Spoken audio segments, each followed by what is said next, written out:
بسم الله الرحمن الرحيم اللهم صل على محمد وآل محمد. اعوذ باللہ من الشیطان اللعین الرجیم. بسم اللہ الرحمن الرحیم. الحمد للہ رب العالمین والصلاة والسلام علی نبی الکریم وعلی آلہ الطیبین الطاہرین المعصومین المنتجبین ولعنۃ اللہ علی اعدائہم من الآن الی قیام یوم الدین آمین یا رب العالمین.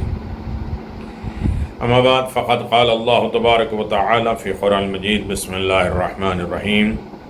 من يعظم شعائر اللہ فإنها من تقوى القلوب. جو بھی شاعر الہی کی تعظیم کرتا ہے. اپنی چھٹی گفتگو جنت البقیع، نہ رکنے والے آنسوؤں کا یہ سلسلہ، بقیع بقیع پھر اور یہ بقیع. تاریخ اسلام کا سیاہ ترین دن جنت البقیع، وہ سرزمین ہے جہاں حضرت محمد مصطفیٰ صلی اللہ علیہ وسلم 10,000 سے زائد اصحاب کے ساتھ رسول اکرم کے اہل بیت رسول، ازواج رسول، رسول کے فرزند، رسول کی والد عبداللہ، رسول اللہ کے چچا عباس ابن عبد المطلب، رسول خدا کی پھوپھی جناب صفیہ، رسول خدا کے نواسے امام حسن مجتبیٰ، امام زین العابدین، امام محمد باقر، امام جعفر صادق علیہ السلام، اکابر امت و تابعین مدفون ہیں. بقیع کو یقیناً مسمار ہی کر دیا. رسول خدا اور اہل بیت عزادار ہیں، نوحہ کناں ہیں.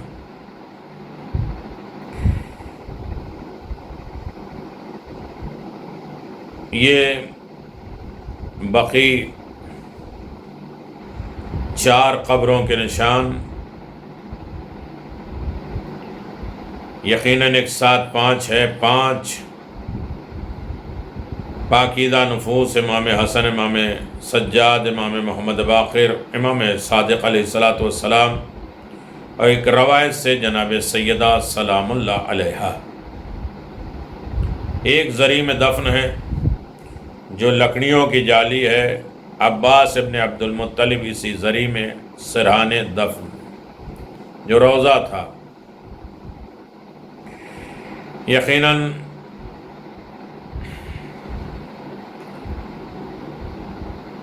گنبد بہت عالی شان تھا. حرم بقیع کے قبور پر دراصل ایک ایسا گنبد تھا جو سر بفلک تھا اور جو اپنے استحکام کی نظر سے فن تعمیر کا بہترین حیرت انگیز شاہکار تھا. 600 سال پہلے ابن بطوطہ نے جنت البقیع کی قبور پر کیا دیکھا. امام مالک ابن انس کی قبر پر چھوٹا سا گنبد تھا. ابراہیم ابن محمد پر سفید رنگ کا گنبد تھا. ازواج رسول امام حسن اور عباس ابن عبد المطلب کی مقبروں پر اونچا اور نہایت مستحکم گنبد تعمیر ہوا تھا. خلیفہ ثالث کی کہتے ہیں بھی قبر ہے. اور اس کے بعد رسول خدا کے عظیم صحابی حضرت عثمان ابن مظعون کی قبر پہ بھی گنبد تھا. ان کے قریبی فاطمہ بنت اسد کی قبر بھی، اس پر بھی گنبد تھا. انہدام سے پہلے اہل بیت کی قبور پہ بنے ہوئے گنبد سب سے بڑے تھے. یعنی اہل بیت کی قبروں پہ گنبد بقیع میں موجود دیگر تمام مقبروں سے بڑے گنبد تھے. یہ مقدس مقام روضہ رسول کے سامنے مدینہ منورہ میں واقع ہے. بقیع اس مقدس جگہ پہ 10,000 سے زائد اصحاب کی قبور ہے.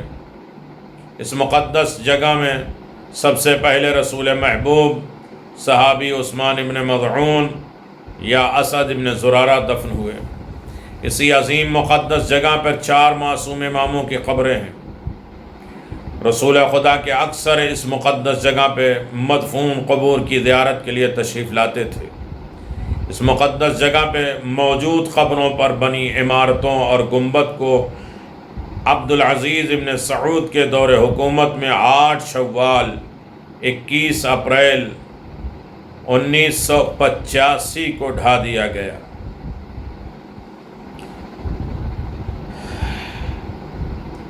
اب یہ بڑے مسائل ہیں زندگی کے، اس میں الگ الگ مفتی قاری قرآن کہتے ہیں چراغ جلانا، گنبد بنانا، زری بنانا، قبر بنانا یہ سب حرام ہے۔ کہیں کسی طریقے سے ثابت نہیں ہے۔ میں نے 5ویں نشست میں یہ ساری دلیل کے ذریعے قرآن اور احادیث کے ذریعے یہ ثابت کیا تھا کہ اگر حدیث بھی ہے تو پہلے تو یہ ہے کہ قرآن کہتے ہیں حسبنا کتاب اللہ، تو قرآن سے جواب دیجئے، لیکن اس کے مقابل میں حدیثیں لائی جاتی ہیں، اور وہ بھی حدیث جو ضعیف ہے، اس کے راوی غلط ہیں، 3 راوی ہیں، تینوں ضعیف ہیں۔ حضرت ہر شب جمعہ بقی جا کر وہاں کے مدفون افراد کے لیے دعا کرتے تھے، ہر رات میں جاتے تھے۔ جنت البقی کے اولین مدفون میں رسول کے صحابی ہیں جو آپ کے مہاجرین میں ہیں اور انصار میں اسد ابن زرارہ۔ بعض مورخین نے بیت الاحزان کو بھی جنت البقی میں قرار دیا ہے۔ بیت الاحزان بھی جنت البقی میں بننے والے گھروں میں سے ایک تھا، جسے حضرت علی ابن ابی طالب نے بنت رسول حضرت فاطمہ زہرا سلام اللہ علیہا کو اپنے بابا کے غم میں اور ان کی عزاداری منانے کے لیے جگہ بنایا تھا۔ آئم بقی کی قبور کو انہدام سے پہلے گنبد موجود تھے اور بہت سی روایتیں موجود ہیں کب اس پر گنبد ہوئی ہے۔ عباس ابن عبد المطلب، حسن ابن علی، 3 ائمہ معصومین، علی ابن الحسین، محمد ابن علی اور جعفر ابن محمد ایک ہی گنبد کے نیچے مدفون ہے، جن کا گنبد دوسروں کے زیادہ سے بڑا اونچا تھا۔ ائمہ بقی کے قبور پر انہدام جنت البقی سے پہلے زری بھی موجود تھی۔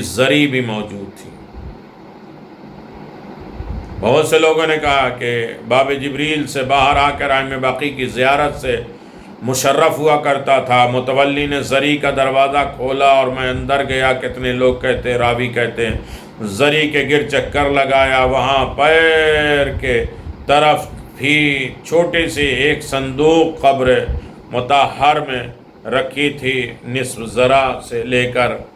لہذا ائمہ بقی کے روضے پر انہدام سے پہلے خدام زری، فانوس اور شمعدان اور قالین بھی موجود تھی۔ زوج رسول حضرت ام المومنین کے قبرستان جنت البقی میں حاضر ہے، یہ لوگ کہتے ہیں۔ عبداللہ ابن ابی ملیک رضی اللہ، وہ کہتے ہیں ام المومنین بھی یہی ہیں۔ حضرت محمد مصطفیٰ صلی اللہ علیہ وسلم کے ائمہ اہل بیت اسی میں موجود ہیں۔ مقامات زیارت جنت البقی، حضرت محمد مصطفیٰ کے والد عبداللہ کی قبر مطہر بھی اسی جگہ موجود۔ مقامات زیارت جنت البقی عظیم، خود پیغمبر اسلام کے رضائی ماں حلیمہ سعدیہ یہی دفن ہے۔ اور مقامات زیارت میں رسول کی پھوپھیاں، رسول کے اولاد، منہدم قبرستان جنت المعلا میں مدفون عظیم شخصیتیں، یہ بہت سی چیزیں۔ 8 ذی الحجہ کو کہاں تک آپ مانا، جنت المعلا بھی اسی میں شامل ہے۔ اس کی طرف میں آپ کی خدمت میں توجہ دلاؤں گا، لیکن اس سے پہلے کہ ہم ان شخصیات کا تعارف کرا دیں جنہیں ان قبرستان میں دفن کیا گیا، تو جناب سیدہ سلام اللہ علیہ دوسرے حسن ابن علی ہیں۔ حضرت امام حسن علیہ السلام 28 صفر سن 50 30 مارچ 670 کو شہید ہوئے عیسوی، 2020 چل رہا ہے، 670 عیسوی کو آپ 30 مارچ کو شہید ہوئے، آپ کو زہر دیا گیا، آپ کو حضرت پیغمبر اسلام صلی اللہ علیہ وسلم کے پہلو میں دفن کرنے کے لیے لایا گیا، جہاں حکمرانوں نے نواز رسول کے دفن نہیں ہونے دیا، اور امام حسن مجتبیٰ کی وصیت کے مطابق عمل کرتے ہوئے آپ کو جنت البقیع میں دفن کیا گیا۔ آپ نے اپنی وصیت میں فرمایا تھا، اگر مجھے میرے جد امجد کے قبر مطہر کے پہلو میں نہ دفن کرنے دیا جائے تو مجھے میرے مظلوم ماں کے پہلو میں جنت البقیع میں دفن کر دیا جائے۔ اس سے یہ بات ثابت ہے کہ حضرت فاطمہ زہرا سلام اللہ علیہا کے قبر مبارک بھی جنت البقیع میں ہے، لیکن اس کا تعین ممکن نہیں ہے، جگہ کی نشاندہی نہیں ہو سکتی، چنانچہ آپ کو جنت البقیع میں دفن کیا گیا۔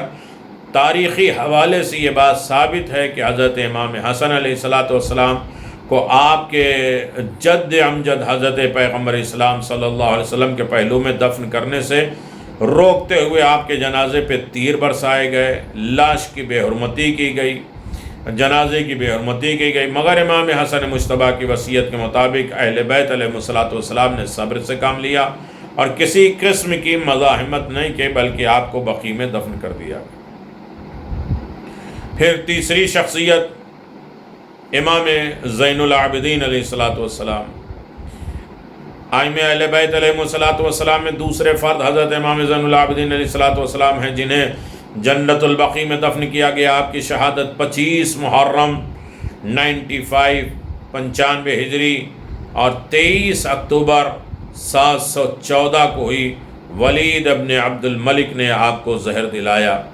آپ کا بھی جنازہ جنت البقیع میں دفن ہوا، اور جب آپ کا جنازہ جنت البقیع میں جا رہا تھا تو کچھ لوگ بڑے ہوشیار بنتے ہیں، بڑے نماز کے پابند اللہ والے بنتے ہیں، انہوں نے کہا کہ اس وقت جنازہ بقیع میں جا رہا ہے، لوگ بقیع میں جا رہے ہیں، مسجد نبوی خالی ہے، ریاض الجنہ میں اچھی جگہ مل جائے گی، چلو نماز پڑھنے۔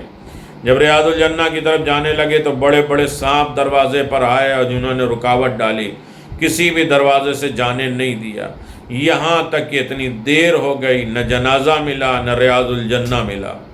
ائمہ معصومین علیہ السلام کی شخصیات کو چھوڑ کر انسان کچھ بھی حاصل نہیں کر سکتا۔ امام محمد باقر علیہ السلام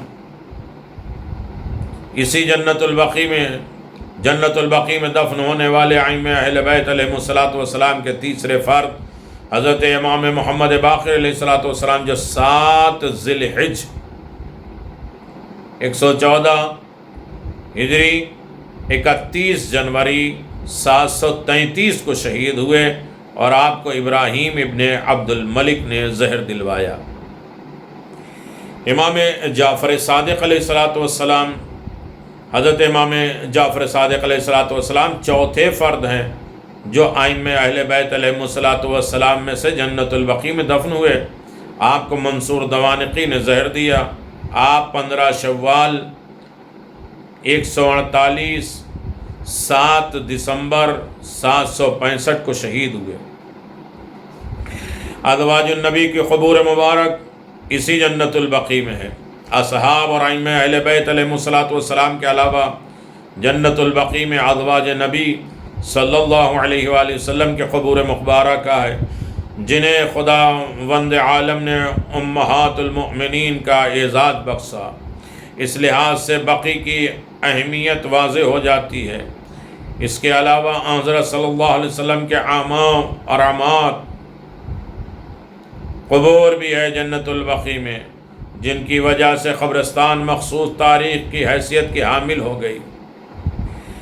حضرت کے متعلقین قبر جنت البقیع میں پیغمبر اسلام صلی اللہ علیہ وآلہ وسلم کے چچا حضرت عبداللہ ابن عبد المطلب، آپ کی چچی محترمہ صفیہ بنت عبد المطلب، اور آپ کی تربیت کرنے والی اسلام کی مقتدر خاتون حضرت فاطمہ بنت اسد مولائے کائنات کی والد گرامی کہ قبر مقدر ہے اور مقدسہ ہے۔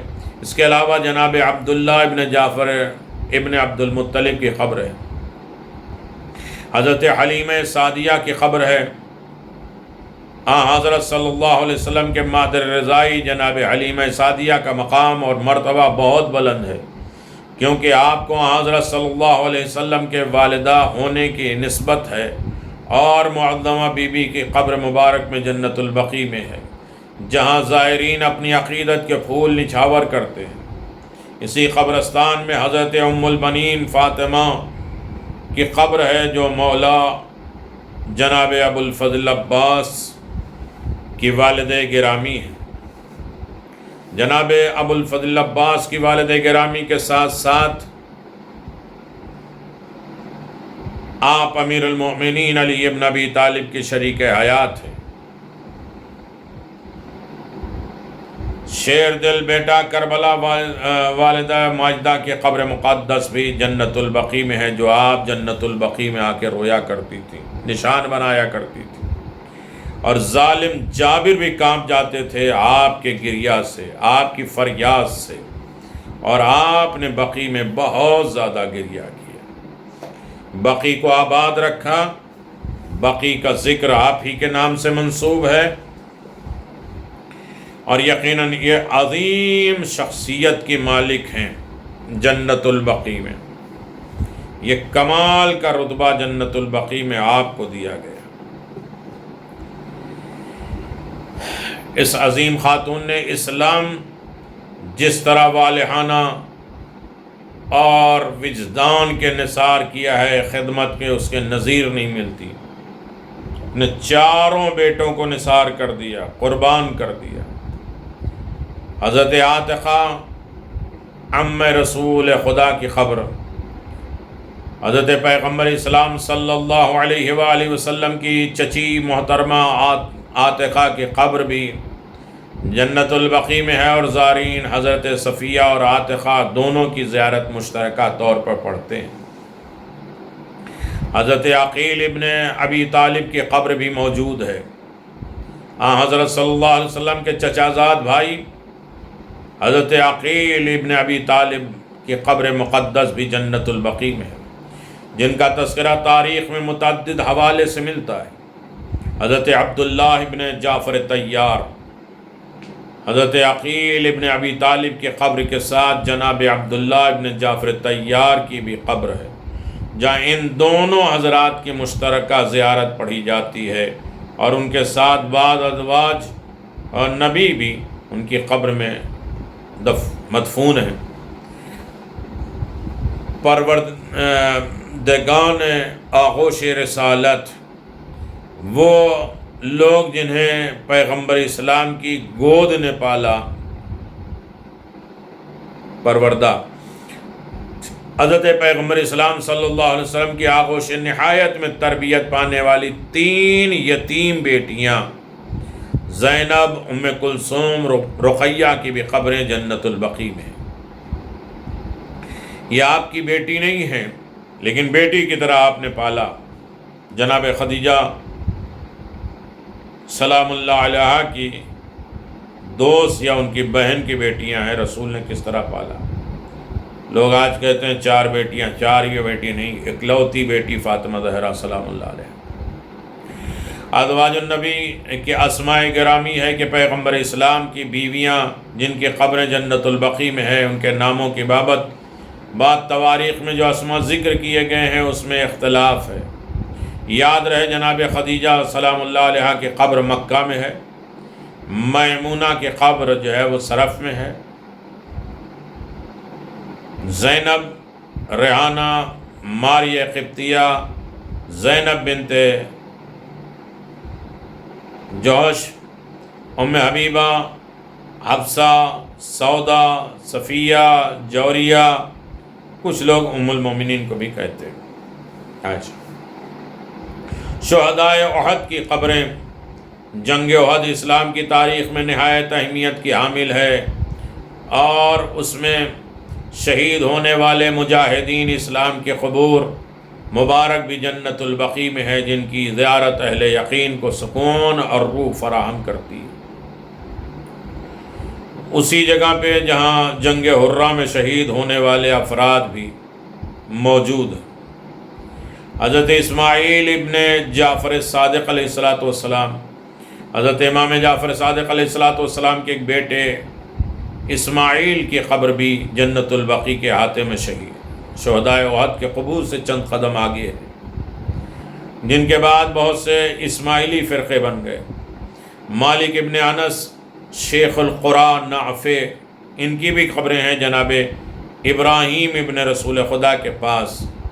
جناب مالک ابن انس اور شیخ القرآ جناب نافع کی قبور بھی جنت البقیع میں حضرت عقیل ابن ابی طالب اور حضرت عبداللہ ابن جعفر طیار کی قبروں کے چند قدم آگے ہے۔ اس کے علاوہ ہزاروں تابعین کی قبریں جنت البقیع میں ہیں، جن کی وجہ سے اس مقام کو خاص اہمیت حاصل ہے۔ مزارات مقدسہ جنت البقیع میں ائمہ اہل بیت علیہم السلام اور اصحاب اور صالحین کی قبور مبارکہ میں عقیدت مندوں نے مزارات تعمیر کیے تاکہ ان ہستیوں کی زیارت کر کے ان سے محبت اور عقیدت کا اظہار ہو سکے۔ گنبد اور مینار کے مخصوص فن اور تعمیر کے ساتھ ساتھ بزرگان دین کے یادگار کو محفوظ کیا گیا تاکہ وقت کے ساتھ ساتھ ان کی تعمیری عظمت بھی متاثر نہ ہو۔ چنانچہ صدیوں سے یہ عظیم مبارک اور قبرستان اہل اسلام کی عقیدت کا مظہر رہا ہے۔ اس کی اہمیت اور عظمت مکہ مکرمہ کی معروف قبرستان جنت المعلا، وہ جنت المعلا کو بھی برباد کر دیا گیا، ویران کر دیا گیا، جس میں جناب خدیجہ، جناب عبد مناف، جناب عبد المطلب، جناب ابو طالب، جناب خدیجہ سلام اللہ علیہ، خود رسول خدا کے ایک بیٹے جناب قاسم، ان کی قبر جنت المعلا مکے میں۔ مسلمانوں کے دلوں میں ہمیشہ باقی رہنے والی یہ چیزیں لوگ جوک در جوک ائمہ اور اصحاب اولیاء اور شہداء کے مزاروں پر حاضری دیتے ہیں تاکہ ان کی شخصیات کی عظیم اسلامی خدمات پر انہیں خراج عقیدت اور ادائے احترام کر سکیں۔ جنت البقیع کے بارے میں ارباب تاریخ نے بہت کچھ لکھا ہے اور اس کی تفصیلات ذکر کی گئی ہیں، کئی 2-3 ویڈیو میں آ چکا ہے، جن میں سے معروف مورخ ابن ابو بطوطہ اور اس طرح رقم طراز ہیں۔ بقیع مدینہ منورہ میں مشرقی جانب واقع ہے۔ اس میں داخل ہونے کے لیے جو دروازہ بنایا گیا اسے باب بقیع کہتے ہیں۔ اس سے قبرستان کے اندر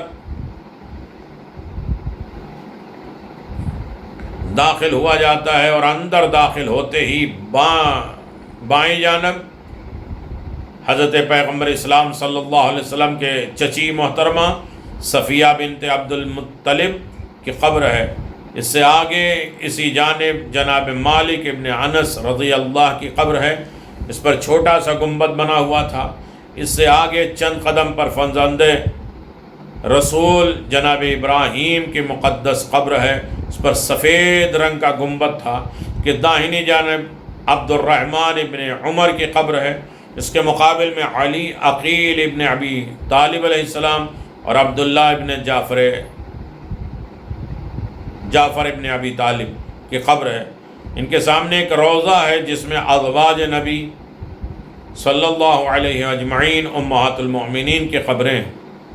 ان کے ساتھ ہی یہ روضہ ہے جس میں حضرت پیغمبر اسلام صلی اللہ علیہ وسلم کی چچا اور جناب عباس ابن عبد المطلب کی قبر ہے۔ امام حسن مجتبیٰ کی قبر مقدر ہے جس پر بہت سے گنبد ہیں اور بہت بلند گنبد ہے جو نہایت مضبوط عمدہ فن تعمیر کا حامل۔ یہ ابن بطوطہ کہتے ہیں باب بقیع میں داخل ہوئے تو داہنی جانب اپنے رائٹ سائڈ واقع اس کے علاوہ جنت البقیع میں مہاجرین انصار میں سے اکثر حضرات کی قبریں ہیں، اکثر اصحاب پیغمبر السلام صلی اللہ علیہ وسلم کی قبور جن میں اکثر کے نشانات واضح نہیں ہیں۔ کتاب رحلت ابن بطوطہ۔ اسی طرح ابن جبیرہ نے اپنے سفر نامے میں جنت البقیع میں قبروں کو اس طرح نقشہ کھینچا ہے۔ بقیع مدینہ منورہ کے مشرقی حصے میں واقع ہے۔ اس میں داخل ہونے کے لیے باب بقیع بنایا گیا ہے۔ دروازے سے اندر داخل ہوتے ہی سب سے پہلے بائیں جانب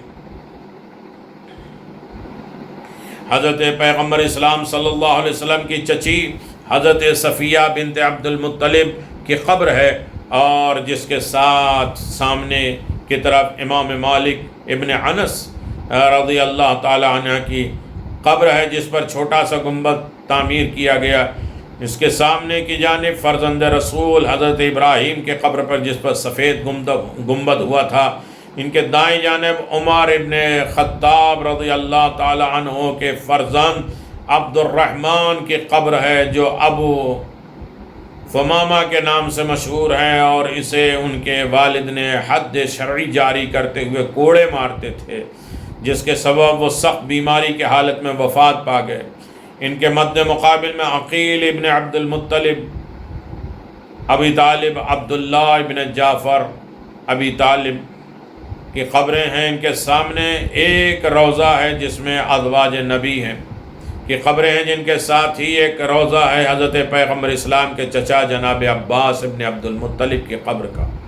حضرت امام حسن مجتبیٰ کی قبر مقدس ہے، جس پر بہت بلند گنبد ہوا کرتا تھا، اور جب باب بقی سے داخل ہوں تو دائنی جانب واقع ہے، اور اسی طرح سے راس الحسن عباس ابن عبد المطلب رضی اللہ تعالیٰ کے پاؤں کی جانب بنتا ہے، اور ان دونوں کی قبریں سطح زمین سے بہت بلند ہیں، اور جن پر نہایت خوبصورت الواح ہیں، جن سے فن تزئین کے کمالات کا مظاہرہ ہوتا ہے، اور وہ اپنے مخصوص جمال کے ساتھ منفرد ہیں۔ اسی شکل میں فرزند رسول حضرت ابراہیم علیہ السلام کی قبر ہے۔ اس کے ساتھ ایک گھر کے آثار موجود ہیں، جسے فاطمہ بنت اسد رسول اللہ صلی اللہ علیہ وسلم سے منسوب کیا جاتا ہے۔ وہ بیت الحزن ہے، فاطمہ بنت رسول خدا سے مشہور ہے، اور کہا جاتا ہے اس گھر میں وہ معظمہ تشریف لاتی تھیں اور اپنے پدر بزرگوار کے غم میں گریہ اور حزن کرتی تھی۔ بقی کے آخری حصے میں خلیفہ عثمان ابن عفان کی قبر ہے، جس پر چھوٹا سا گنبد ہوا کرتا تھا، اور اس کے نزدیک فاطمہ بنت اسد والدہ امیر المؤمنین کی قبر مقدس ہے۔ سفرنامہ ابن جبیر نے یہ لکھا ہے۔ یاد رہے ابن جبیر کا سفرنامہ 1.5 صدی کے بعد ابن بطوطہ نے سفرنامہ لکھا، جس میں بقی کی تفصیل نقشہ کشی کی ہے۔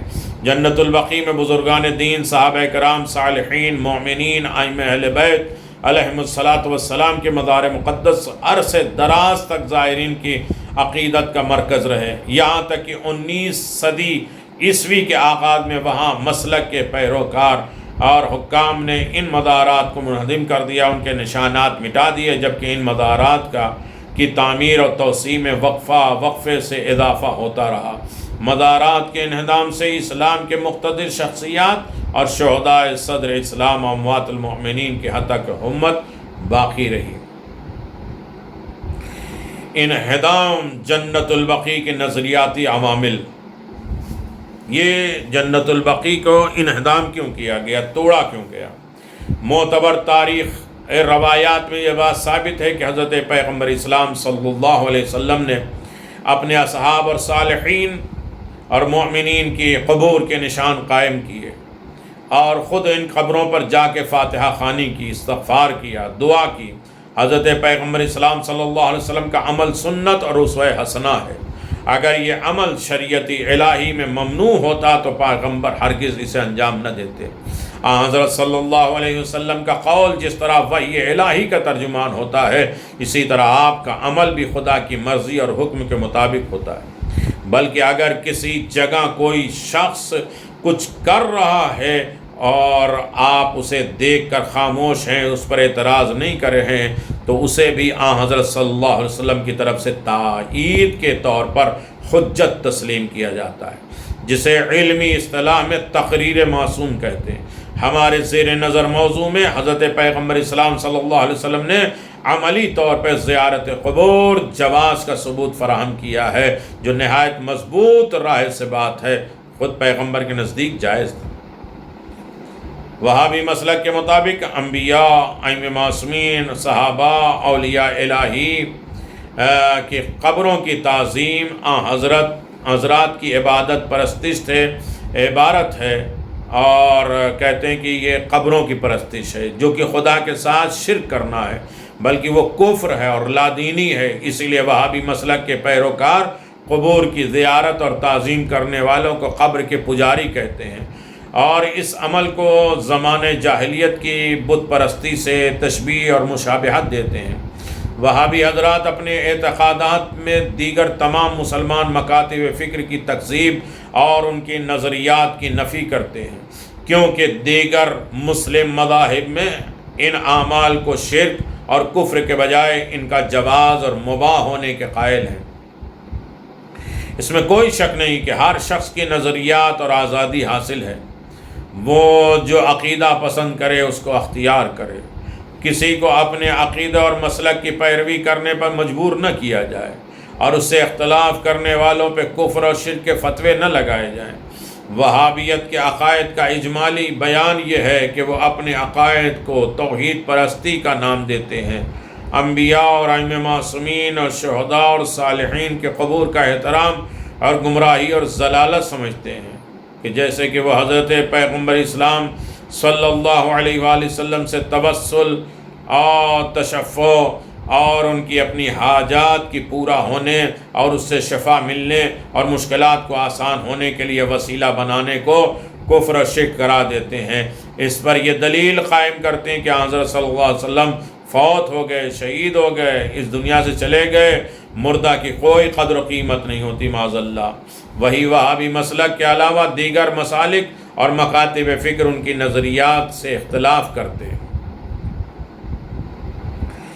اور وہ قبور کے احترام اور تعظیم کے نہایت مستحسن عمل کرتے ہیں، بہت اچھا عمل جانتے ہیں، کیونکہ اس سے بزرگان دین کی یاد تازہ رہتی ہے۔ ان کے ساتھ ساتھ یہ عمل سنت رسول صلی اللہ علیہ وسلم بھی ہے۔ بہرحال وہابی مسلک کے پیروکاروں نے اپنے عقائد کے مطابق عمل کرتے ہوئے جنت البقیع کے مزارات کو منہدم کر دیا، دیگر مسلمان مکاتب کی فکر کے عقائد نظریات کو کوئی اہمیت نہیں دی، جبکہ اعتقادی رشتے کی بنیاد پر تمام مکاتب فکر کے پیروکار کا مزارات مقدس پہ برابر کا حق ہے۔ کسی ایک مکتب فکر کے اختلافی اصول کو اس بات کی بنیاد قرار نہیں دیا جا سکتا کہ دیگر افکار کو نظر انداز ہی نہیں بلکہ ان کے عدم صحت پہ پرچار کر کے ان کی نظریات کے حامل افراد پر پابندی عائد کی جائے، بلکہ ملت اسلامیہ کے تمام افراد کی حیثیت حضرت پیغمبر اسلام کی امت ہونے کے حوالے سے یکساں ہے، برابر ہیں۔ اس کے ساتھ ساتھ بعد مسلم مکتب فکر مزارات مقدس کی تعمیر اور تحفظ اور شعائر اللہ کا مصداق سمجھتے ہوئے ان کی تعظیم ضروری قرار دیتے ہیں، اور ان کے پاس اپنے نظریے کی ٹھوس دلیل بھی موجود ہے۔ اسی بنا پہ مشترکہ کام کے باب میں تمام اسلامی مذاہب کے اصول کا احترام ضروری ہے۔ تاریخ پر ایک نظر ڈالیں۔ 1205 سے 1217 کے درمیان میں وہابی مسلک کے پیروکار نے حجاز پر تسلط قائم کیا، قبضہ کر لیا، متعدد جنگیں لڑیں جو کہ 50 سے زائد بتائی جاتی ہیں۔ ان جنگوں میں کئی مرتبہ حجاز کے حکمرانوں اشراف وہابیوں کے درمیان میں صلح اور معاہدے بھی ہوئے، جس پر عمل درآمد نہ ہونے کی وجہ سے جنگ کا سلسلہ جاری رہا۔ بالآخر 1217 کے آخر میں انہوں نے طائف کا کنٹرول سنبھال لیا اور ایک خون ریز حملے سے اپنے مقصد میں کامیابی حاصل کر لی۔ 1218 میں انہوں نے کسی لڑائی کے بغیر مکہ مکرمہ کی حکومت اپنے ہاتھ میں لے لی، اور پھر مزارات مقدسہ کے انہدام اور تخریب کا سلسلہ وسیع پیمانے پہ شروع کر دیا۔ انہوں نے جہاں بھی گنبد اور مینار اور مزار دیکھا اسے زمین پہ برابر کر دیا، یہاں تک کہ زمزم کے کنویں پر قائم گنبد کو بھی گرا دیا۔ تاہم حاکم حجاز جس نے اس صلح کے معاہدے پر دستخط کیے تھے، اس کے صبر کا پیمانہ لبریز ہو گیا۔ اس نے مزارات مقدسہ کی بے حرمتی کو مزید برداشت نہ کیا اور معاہدے کو توڑ دیا۔ یہیں سے اس بات کی راہ ہموار ہوئی کہ وہابیوں نے ایک بار پھر 1220 میں دوبارہ مکہ کو اپنا کنٹرول میں لے لیا۔ اس کے بعد انہوں نے 1221 میں مدینہ منورہ پہ تسلط جما لیا، قبضہ جما لیا۔ اسی وقت ان کے تمام تر توانائیاں جنت البقیع کے انہدام پر صرف ہو گئی۔ انہوں نے اس تاریخی عظیم قبرستان کی اینٹ سے اینٹ بجا کے گنبدوں کو توڑ دیا، مزارات کو توڑ دیا، قبروں کو مسمار کر دیا، مسجد کو گرا دیا، پتھروں کے نشان بھی ختم کر دیے۔ دیگر مقامات کا انہدام جنت البقیع 8 شوال کو مناتے ہیں، انہدام کر دیا۔ مزارات مقدسہ کے انہدام کے ساتھ ساتھ شہدائے احد کے قبور کے نشانات بھی مٹا دیے گئے۔ آپ احد کے میدان میں جائیے، جناب حمزہ سلام اللہ علیہ کی قبر بھی حضرت سید الشہداء حمزہ ابن عبد المطلب رضی اللہ عنہ کی قبر پر بنی ہوئی مسجد کو گرا دیا۔ بقیع سے باہر ہو جو بھی مسجدیں بنی ہوئی تھیں، مثلا مسجد فاطمہ زہرا سلام اللہ علیہ، مسجد المنارتین، مسجد المائدہ جس مقام پہ حضرت صلی اللہ علیہ وسلم پر سورہ مائدہ نازل ہوئی تھی، مسجد ثنایا جہاں پر پیغمبر اسلام کے دندان مبارک شہید ہوئے تھے، جنگ احد میں شہید ہوئے تھے، دفن کیا گیا تھا، وہ بھی جگہ ختم ہو گئی۔ مجموعی طور پہ جہاں ذوالفقار نازل وہ ختم ہو گئی، اور جہاں شراب سرکہ بن گئے وہ ختم ہو گیا۔ بہت سی مسجدیں، 34 مسجدوں کا ذکر ہے جو توڑ دی گئی، ختم کر دی گئی۔ جنت البقیع کے بلند مزارات کو سطح زمین کے برابر کر دیا گیا، اور وہاں کوئی گنبد مینار باقی نہ رہنے دیا۔ اس عظیم تاریخی قبرستان کو ایک ویران بنا دیا گیا، اور اس طرح ان مزارات کو منہدم کیا گیا۔ اب ڈھونڈے سے بھی ان کے نشانات نہیں ملتے۔ اس کے بعد تاریخ نے رخ بدلا۔ 1233 میں مصری افواج نے ان کی مصری فوجوں نے عبداللہ ابن سعود کی حکومت کا تختہ الٹ دیا اور اسے گرفتار کر کے مصر لایا گیا اور پھانسی دے دی گئی۔ بعد تاریخ کے نگاروں نے مستند حوالوں سے لکھا ہے کہ وہابیوں کے حجاز پر تسلط قائم کرنے کے نتیجے میں ہزاروں افراد مدینہ اور مکہ سے کوچ کر کے نکل کے چلے گئے، تاکہ اپنے عقائد اور نظریات کی وجہ سے کسی مصیبت میں نہ پڑ جائیں۔ دنیا بھر کے مقامات مقدسہ کی آزادی اور فریضہ حج کی راہ میں حائل رکاوٹوں کو دور کرنے کا مطالبہ شدت اختیار کر گیا۔ چنانچہ محمد ابن پاشا بھرپور تیاری کر کے حجاز کی طرف بڑھا، اور وہاں کے قبائلیوں نے ان کی بھرپور حمایت کی، جس کے نتیجے میں مدینہ کا کنٹرول دوبارہ حاصل کر لیا گیا، اور پھر مکے کا نظام بھی سنبھال لیا گیا، اور اس طرح وہابیوں کی حکومت اور مقامات مقدسہ ان کے تسلط کا خاتمہ ہو گیا۔ وہابیوں کے مقامات مقدسہ کے تسلط سے بے دخل یعنی نکال کے باہر ہونے کے بعد 1818 میں سلطنت عثمانیہ کے تاجدار عبد المجید اور پھر ان کے بعد سلطان عبد المجید اور سلطان محمود کے دور میں مقامات مقدسہ کی تعمیر نو شروع ہوئی۔ حضرت پیغمبر اسلام صلی اللہ علیہ وآلہ وسلم کا حرم مبارک اور جنت البقیع اور احد کے واقعی اسلامی یادگاروں کو دوبارہ تعمیر کیا گیا، بنایا گیا۔ پھر 1848 اور 1860 کے درمیان ان مقدس مقامات کی تعمیر کا کام دوبارہ انجام دیا گیا، انہیں پہلی حالت میں تعمیر کیا گیا۔ بعض مورخین کے مطابق اس کی تعمیر پہلے سے بھی زیادہ بڑی تھی، اچھی تھی۔ سلطنت عثمانیہ میں مزارات مقدسہ اور مساجد کی نو تعمیر کے عمل میں فن تعمیر کی عظیم شاہکار سامنے آئے، اور نہایت خوبصورت، دلکش اور روح پرور انداز تزئین سے اس عظیم یادگاروں اور عبادت گاہوں اور مقدس مزاروں کو سجایا گیا۔ یہ پہلی مرتبہ حملہ ہوا اور پھر دوبارہ بنا۔ دوسری مرتبہ مقامات مقدسہ کو کس وقت گرایا گیا؟ ایک بار پھر حالات نے رخ بدلا، اور صفر کے مہینے میں 1343 کے مطابق 1924 میں عیسوی سلطان ابن بجاز خالد بن لوی کی قیادت میں حجاز پر دعویٰ بول دیا گیا۔ اس دفعہ طائف کو نشانہ بنایا گیا، اس کے بعد مکہ مکرم کی طرف بڑھے، اس کے اوپر اپنا تسلط قائم کر لیا، اور اس مرتبہ انہوں نے مکہ کی کسی بھی دینی یادگار کو نہ چھوڑا اور تمام مزارات کو بالکل زمین برابر کر دیا۔ اس طرح عمل میں کیا جس طرح طائف میں کر کے آئے تھے۔ طائف میں انہوں نے ابن عباس رضی اللہ کی قبر منہدم کر دیا، اور جب جدہ پر مسلط ہوئے تو انہوں نے جناب حوا ام البشر کی قبر کو گرا دیا۔ مدینہ منورہ میں ان کا دوسری مرتبہ قابض ہونا بھی تاریخ نے دیکھا۔ چنانچہ وہ دسمبر 1925 کے آخری عشرے میں مدینے پر تسلط ہو گئے۔ اس مرتبہ انہوں نے ذریعہ مقدس متبرک مقامات کی انہدام میں کوئی کسر باقی نہ چھوڑی۔ حضرت پیغمبر اسلام صلی اللہ علیہ وسلم کے قبر مبارک کے سوا باقی تمام مزارات کو منہدم کر دیا۔ ممکن ہے قبر رسول صلی اللہ علیہ وسلم کے عدم انہدام عالم اسلام کے ممکنہ رد عمل کے خوف سے ہو۔ بہرحال قبر رسول صلی اللہ علیہ وسلم پر گنبد باقی رہنا وہابی مسلک کے اصولوں کے خلاف ہے۔ مکہ مکرمہ میں وہابیوں نے جنت المالا اور بیت النبی صلی اللہ علیہ وسلم، جس گھر میں حضرت صلی اللہ علیہ وسلم کی ولادت اور باسعادت ہوئی، اور دیگر قبور مبارک کو منہدم کر دیا۔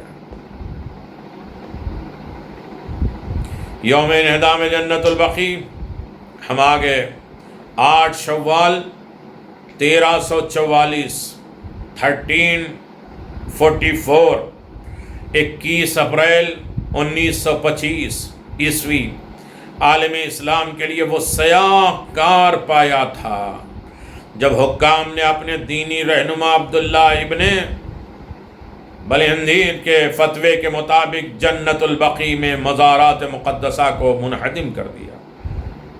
اس دن دنیا بھر میں اس دل خراش واقعے کی یاد منائی جاتی ہے اور مزارات مقدسہ کی تعمیر نو کا مطالبہ کیا جاتا ہے۔ احتجاجی تار اور خطوط بھیجے جاتے ہیں، اجتماعات منعقد ہوتے ہیں، ریلیاں اور احتجاج کے جلوس نکالے جاتے ہیں، تقاریر ہوتے ہیں، لوگوں کو بتائے جاتے ہیں۔ سعودی حکمرانوں کو دوسروں کے موقف اور نقطہ نظر کا احترام کرنے اور اپنے عقائد پر مسلط نہ کرنے کی تاکید کی جاتی ہے، اور اسمبلیوں میں اور ان کے نمائندوں تک وہ پیغام پہنچائے جاتے ہیں۔ جس سال یہ دل خراش شانہہ رونما ہوا، تمام مسلمان بالخصوص ہندوستان کے توحید پرستوں نے بھرپور احتجاج کیا اور باقاعدہ سرکاری وغیرہ اور سرکاری وفود سعودی عرب بھیجے، اور جلد سے جلوس کے ذریعے صدائے احتجاج بلند کی گئی۔ دنیا کے گوشے گوشے سے سعودی حکمرانوں کے اس عمل پر اعتراض ہوا، اور اس دن کو مسلمانوں کی تاریخ میں سیاہ دن قرار دے کر اسے جنت البقیع کے انہدام سے موسوم کر دیا گیا، جو کہ اب تک باقی ہے۔ ہندوستان سے گئے تھے لوگ وہاں سعودی حکومت کے سامنے۔ دوسری اسلامی یادگاروں کا انہدام مکہ مکرمہ میں جنت المعلا، اللہ اکبر، جناب خدیجہ، جناب ابو طالب، اللہ اکبر، جناب عبد مناف، جناب عبد المطلب، جناب ابو طالب، خود رسول خدا کے بیٹے، شہدائے فخر۔ مکہ مکرمہ میں جنت المعلا، مدینہ منورہ میں جنت البقیع کے علاوہ دوسرے اسلامی یادگاروں کو بھی ختم کر دیا۔ مثلاً اصحاب رسول صلی اللہ علیہ وسلم کے مکانات، رہائش گاہیں اور بنی ہاشم کے گھر، بیت نبی صلی اللہ علیہ وسلم، حضرت خدیجہ سلام اللہ علیہ کا مکان، حضرت فاطمہ زہرا سلام اللہ علیہ کی رہائش گاہ، حضرت حمزہ علیہ السلام کا گھر، ثقیفہ بنی ساعدہ، ارقم بن ابی ارقم کا گھر، اور جہاں لوگ چھپ چھپ کے مسلمان ہو رہے تھے، پہلے 3 آدمی، پھر 7 آدمی، پھر 17 آدمی، سب سے پہلا گھر مدرسے کا یہی بنا تھا، ارقم ابن ابی ارقم کا گھر۔ وہ تاریخی مقام جہاں حضرت پیغمبر اسلام صلی اللہ علیہ وسلم نے جنگ بدر میں قیام کیا اور پھر وہاں سے اتر کر میدان کی طرف آئے۔ اگر ان یادگاروں اور مزاروں کی بلند گنبد اور مینار کو گرانا ہی مقصود تھا تو کم از کم ان کی جگہ نشان کے طور پہ کچھ رکھ دیا جاتا، لکھ دیا جاتا، تاکہ زائرین محبت اور عقیدت کے اظہار کرنے والوں کو دشواریاں نہ ہوتیں۔ کیونکہ اس طرح کی علامت اور نشانی باقی رکھنا اور تو سنت رسول صلی اللہ علیہ وسلم ہے۔ چنانچہ حضرت صلی اللہ علیہ وسلم نے اپنے فرزند ابراہیم علیہ السلام کی قبر پہ پتھروں کے ذریعے نشان بنائے اور ہر شب وہاں جا کر سلام اور دعا کرتے تھے۔ آخر میں ایک اور چیز جو آپ کے اذہان عالیہ میں پہنچنا ضروری ہے، لازم ہے، وہ کر کے میں آپ کی خدمت اس منزل پہ ختم کر دوں۔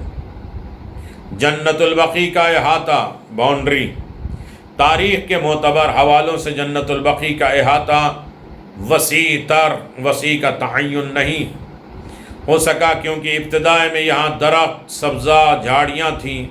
دیگر ادیان کے پیروکاروں نے متفرق قبریں دی تھیں۔ حضرت پیغمبر اسلام صلی اللہ علیہ وسلم اپنے جلیل القدر صحابی جناب عثمان ابن مظعون رضی اللہ تعالیٰ کے تدفین کا حکم دیا اور فرمایا بقیع کے علاقے میں غرقد کے درختوں کو کاٹ کر قبر بنائی جائے، اور چنانچہ حضرت صلی اللہ علیہ وسلم کے حکم پر عمل کیا گیا اور جناب عثمان ابن مظعون رضی اللہ تعالی عنہ کا وہاں دفن کیا گیا، تو یہ مدینہ والوں کے قبرستان مشہور ہوا۔ اس کے بعد قبرستان میں دیگر صالح مسلمین، صحابہ کرام کی تدفین اور شہداء احد، ازواج النبی صلی اللہ علیہ وسلم اور حضرت صلی اللہ علیہ وسلم کے متعلق اقارب کی قبریں بنتی گئیں، اور جن کی وجہ سے جنت البقیع کا احاطہ وسیع سے وسیع تر ہوتا گیا۔ رفتہ رفتہ آہستہ آہستہ قبرستان کا احاطہ بڑھتا گیا، اور پھر اس کی حدود مغربی جانب سے مشرقی جانب کی طولانی اور وسعت اختیار کر گئیں، جبکہ جنوبی سمت اور شمال سمت میں معلومی اور یقیناً تھوڑی سی معمولی اضافہ ہوا۔ بعض تواریخ کے مطابق عثمان ابن مظعون رضی اللہ عنہ تعالی کی قبر مبارک بقیع کے مشرق دیوار کے قریب واقع ہے، جس کا فاصلہ مغربی جانب و مرکزی دروازے سے کافی زیادہ بنتا ہے۔ ابتدا میں جناب پیغمبر اسلام صلی اللہ علیہ وسلم تشریف لاتے تھے تو آپ کو کافی دور پیدل چلنا پڑتا تھا، کیونکہ آپ کی رہائش گاہ بقیع کے مغربی سمت میں مرکزی دروازے پر دور فاصلے پر تھی۔ اس لحاظ سے جنت البقیع کا احاطہ کافی وسیع معلوم ہوتا ہے۔ قبور کی ترتیب، جنت البقیع میں قبور مبارک کی ترتیب کے بارے میں زیادہ اختلاف نہیں ہے، تاہم بعض قبور کا یقینی تعین اس پر قائم نشان کہ مٹ جانے یا پتھروں کو اٹھا لیے جانے سے قدر مشکل تو ہے، البتہ اجمالی طور پر ان کے سمت اور احاطے کی نشاندہی درست ہوئی۔ یہاں پر بات قابل ذکر ہے کہ سابقہ زمانے میں قبروں پر نشانی کے طور پہ جو پتھر رکھے جاتے تھے ان کی پہچان دو طرح سے ہوتی تھی، یا تو پتھروں کی ترتیب کے ساتھ رکھے جانے سے، یا پتھروں کی نوعیت بحیثیت رنگ اور حجم اور دیگر خصوصیات سے، اور اس کے ساتھ ساتھ کہیں کہیں پتھروں پر نام بھی لکھ دیے جاتے تھے۔ بعض حوالے سے یہ بھی ثابت ہوتا ہے کہ پتھروں کے ساتھ ساتھ کپڑے کی چادر سے بھی قبر کا غلاف بنایا جاتا تھا تاکہ نشانی کے طور پر ان سے کام لیا جا سکے۔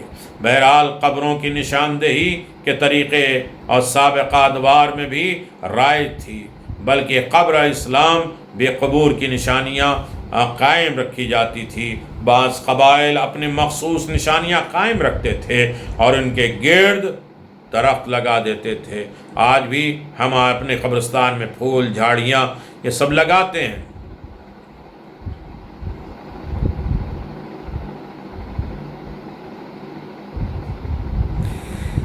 اس اعتبار سے اب مخصوص چیزیں آپ حضرات کی خدمت میں بیان کی جائے گی جو قبور کی، شہدائے احد کے بارے میں، اور اس کے بعد خاص طریقے سے بیت الاحزان کے بارے میں، وہ حزن والی جگہ، وہ غم والی جگہ جسے امیر المؤمنین نے دھوپ میں دیکھا کہ سیدہ اپنے باپ پہ گریہ کر رہی، حسن و حسین کو لے کے جاتی تھیں، اللہ اکبر، روتی تھیں، یاد کیا کرتی تھیں باپ۔ علی ابن ابی طالب نے کھجور کے پتوں سے سایہ کر دیا تھا تاکہ رسول کی بیٹی سائے میں بیٹھ کے اپنے بابا پر روئے۔ ایک دن جناب سیدہ روتی ہوئی آئیں، آواز دیا، علی جو آپ نے گھر بنایا تھا ظالموں نے وہ بھی توڑ دیا۔ حزن و غم کا گھر بھی ظالموں نے توڑ دیا۔ کن کن چیزوں پہ رویا جائے، کن کن چیزوں پہ فریاد کیا جائے۔ باقی ہے ابھی عاشقوں کا سلسلہ، ابھی باقی ہے، یہ نہیں رکے گا۔ ایک ہے پردے غیب میں، وہ ہمارے آنسو ابھی پوچھیں گے، دوبارہ قبروں کی رونق بھی بڑھے گی۔ ہمارے دلوں میں قبریں ہیں، اور یقیناً جن لوگوں نے یہ احتجاج، یہ فریاد، یہ استغاثے کا سلسلہ جاری و ساری رکھا ہے، اللہ ان کو ہمت، طاقت، توانائی عطا فرمائے، اور زیادہ سے زیادہ جنت البقیع کو یاد کرنے اور جنت البقیع کے سامنے فریاد کرنے کی میں توفیق عنایت فرمائے، اور اس جنت البقیع کو اللہ جلد از جلد تعمیر کرائے۔ پردہ غیب میں ایک وارث ہے، اس کے وارث کے حق کا واسطہ مولا امام زمان اس جنت البقیع کو آباد فرمائے۔ ہم سب کو ان کی زیارت کے مشرف فرمائے، دنیا اور آخرت میں دیار معصومین سے وابستہ فرمائے، فتنے اور آفات اور بلاؤں میں ہمیں حفظ و امان عطا فرمائے، ہر مشکل پریشانیوں سے ہمیں نجات عطا فرمائے۔ یقیناً جنت البقیع کو کئی مرتبہ اجاڑا گیا، کئی مرتبہ لوٹا گیا، اور امید ہے کہ انشاءاللہ ایک ہے وہ جو پردہ غیب میں ہے، وہ دیکھ رہا ہے،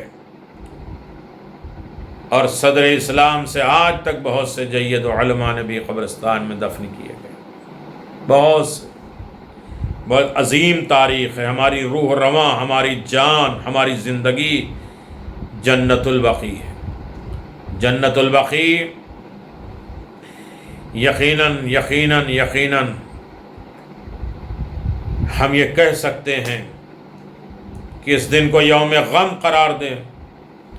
آپ نے مسلمانوں سے یا بالخصوص شیعوں سے خطاب کرتے ہوئے علماء نے، مجتہدین نے، شیعوں کو، تمام مسلمانوں کا اس روز 8 شوال کو محزون، غمزدہ، گریہ، ماتم، عزاداری، احتجاج اور اس جنایت انہدام کے انجام دینے والوں پر نفرین، نفرت، بغض، لعنت اور ان کی مذمت کرنا چاہیے۔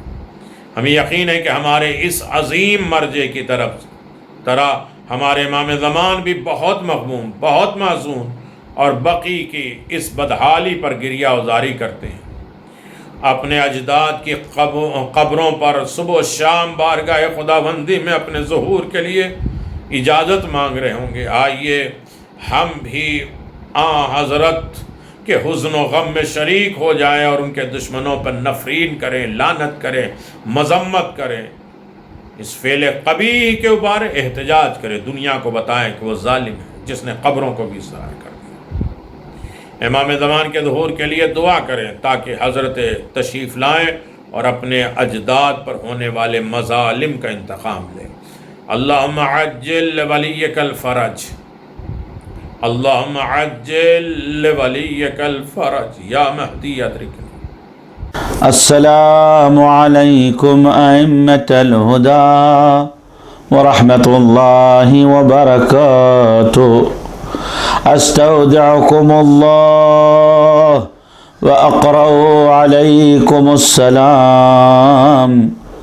آمنا باللہ وبالرسول وبما جئتم به ودللتم عليه اللهم فاكتبنا مع الشاهدين. السلام عليكم يا أئمة البقيع الغرقد، السلام عليكم يا أبناء رسول الله. اللهم